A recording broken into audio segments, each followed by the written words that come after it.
ഗവേഷക വിദ്യാർത്ഥികൾക്കായി രണ്ടാം പിണറായി വിജയൻ സർക്കാരിന്റെ 2026 പുതുവത്സര സമ്മാനമായി ആരംഭിച്ച പദ്ധതിയാണ് CM റിസർച്ച് സ്കോളർഷിപ്പ്. സംസ്ഥാനത്തെ സർവകലാശാലകളിലെയും ഉന്നത വിദ്യാഭ്യാസ സ്ഥാപനങ്ങളിലെയും ഗവേഷക വിദ്യാർത്ഥികൾക്കായി പ്രതിവർഷം 1,20,000 രൂപ വീതം സ്കോളർഷിപ്പ് നൽകുന്ന ഈ പദ്ധതിയിലൂടെ 143 ഗവേഷക വിദ്യാർത്ഥികൾക്കാണ് സ്കോളർഷിപ്പിന്റെ ആദ്യ ഗഡു ലഭിക്കുന്നത്.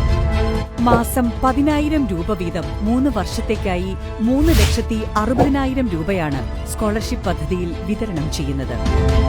സംസ്ഥാനത്തെ സർവകലാശാലകളിലോ ഉന്നത വിദ്യാഭ്യാസ സ്ഥാപനങ്ങളിലോ രജിസ്റ്റർ ചെയ്തിട്ടുള്ള റെഗുലർ ഫുൾ ടൈം ഗവേഷകരാണ് സ്കോളർഷിപ്പിന്റെ ഗുണഭോക്താക്കൾ. കേന്ദ്ര സംസ്ഥാന സർവകലാശാലകളുടെ സ്കോളർഷിപ്പുകളോ മറ്റ് ഫെല്ലോഷിപ്പുകളോ ലഭിക്കാത്തവരെയാണ് CM റിസർച്ച് സ്കോളർഷിപ്പിന് പരിഗണിക്കുന്നത്. ഇതിലൂടെ ഈ രംഗത്തെ യുവജനങ്ങളുടെ സംരക്ഷണം കൂടി ഉറപ്പാക്കുകയാണ് നമ്മുടെ സർക്കാർ.